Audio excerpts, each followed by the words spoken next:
தமிழக வெற்றிக் கழகம் ஆட்சி பொறுப்பேற்று 100 நாட்களை தாண்டியுள்ள நிலையில் தங்களுடைய அரசின் முதல் பட்ஜெட்டை சட்டப்பேரவையில் தாக்கல் செய்தது. இந்நிலையில் கடன் பத்திரங்கள் வெளியீடு வாயிலாக கடந்த ஜூலையில் மட்டும் 12,044 கோடி ரூபாயை தமிழ்நாடு அரசு கடன் வாங்கியிருப்பதாக தெரிய வந்துள்ளது. தமிழ்நாடு அரசுக்கு வரி வாயிலாகவும் வரி இல்லாத பிற வகையிலும் வருவாய் கிடைக்கிறது. மாநில சரக்கு மற்றும் சேவை வரி, முத்திரைத்தாள் மற்றும் பதிவு கட்டணம், நிலம் விற்பனை மற்றும் வர்த்தகம் மீதான வரி, மாநில ஆயத்தீர்வை, மத்திய அரசினுடைய வரி பகிர்வு, இதர வரிகள் மற்றும் தீர்வை வாயிலாக வரி வருவாயும் மத்திய அரசின் மானியம் போன்ற வகையில் வரி இல்லாத வருவாயும் கிடைக்கின்றன. நடப்பு நிதியாண்டை பொறுத்தவரை ஏப்ரல் மாதம் முதல் ஜூலை மாதம் வரை அரசின் மொத்த வருவாய் 89,718 கோடி ரூபாயாக அதிகரித்துள்ளது.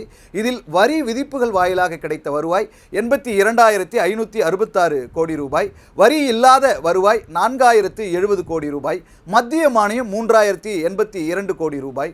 கடந்த ஏப்ரல் மாதம் முதல் ஜூலை மாதம் வரை மொத்த செலவு 1,23,000 கோடி ரூபாய், வருவாய் பற்றாக்குறை 25,267 கோடி ரூபாய். மொத்த செலவில் அதிக அளவாக ஏற்கனவே வாங்கப்பட்ட கடன்களுக்கு செலுத்தப்பட்ட வட்டி செலவு 21,176 கோடி ரூபாயாகும். ஓய்வூதியத்திற்கான செலவு 17,237 கோடி ரூபாயாகவும் உள்ளன. வரவை விட செலவு அதிகம் இருப்பதால் அரசு பல்வேறு திட்டங்களுக்கு செலவை மேற்கொள்ள கடன் வாங்குகிறது. அதன்படி கடன் பத்திரங்களை வெளியிட்டும் பல்வேறு வங்கிகளிடமிருந்தும் கடன் வாங்கப்படுகிறது. இந்த நிதியாண்டின் முதல் 4 மாதங்களில் வாங்கப்பட்ட கடன் 32,925 கோடி ரூபாயாக உள்ளது. ஜூன் மாதம் வரை வாங்கப்பட்ட கடன் 20,881 கோடி ரூபாயாக இருந்தது. கடந்த ஒரு மாதத்தில் மட்டும் 12,044 கோடி ரூபாய் கடன் வாங்கப்பட்டிருக்கிறது.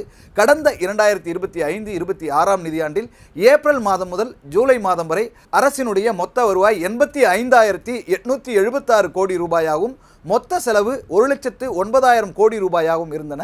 இந்த காலத்தில் வாங்கப்பட்ட கடன் 30,956 கோடி ரூபாயாக இருந்தது குறிப்பிடத்தக்கது.